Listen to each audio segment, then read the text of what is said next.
Si va verso il polo aeroportuale del Veneto. Lo scalo Marco Polo di Venezia si compra il 30% della stazione aeroportuale veronese Catullo e assieme al controllo che già detiene dell'aeroporto Antonio Canova di Treviso si avvia a gestire il traffico aereo di una delle regioni più ricche d'Europa. L'accordo per aumentare il capitale sociale dello scalo veronese è stato perfezionato in queste ore, ma soltanto dal 30 giugno l'assemblea dei soci ufficializzerà l'accordo.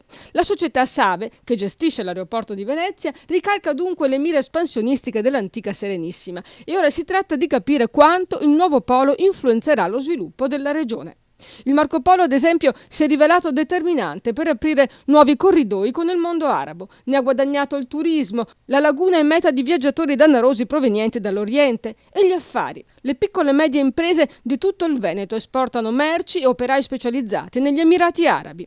Se l'aeroporto è strategico, il polo aeroportuale potrebbe essere destinato ad esserlo ancora di più, potendo adottare un'unica politica con le compagnie aeree, senza perdere risorse, impegnandosi in concorrenze estenuanti tra aeroporti. Marco Polo inoltre detiene il 27% dell'aeroporto Charleroi, uno scalo vicino a Bruxelles, che lavora soprattutto con i voli low cost e la Ryanair, un colosso quest'ultimo con cui il Veneto ora potrebbe trattare con più offerte. Ci conta il governatore del Veneto Luca Zaia, che si è dichiarato entusiasta per l'economia della regione. Si tratta, ha detto senza ombra di dubbio, di un fattore chiave per aumentare la competitività dell'intero sistema economico e produttivo dell'intero sistema regionale. Staremo a vedere.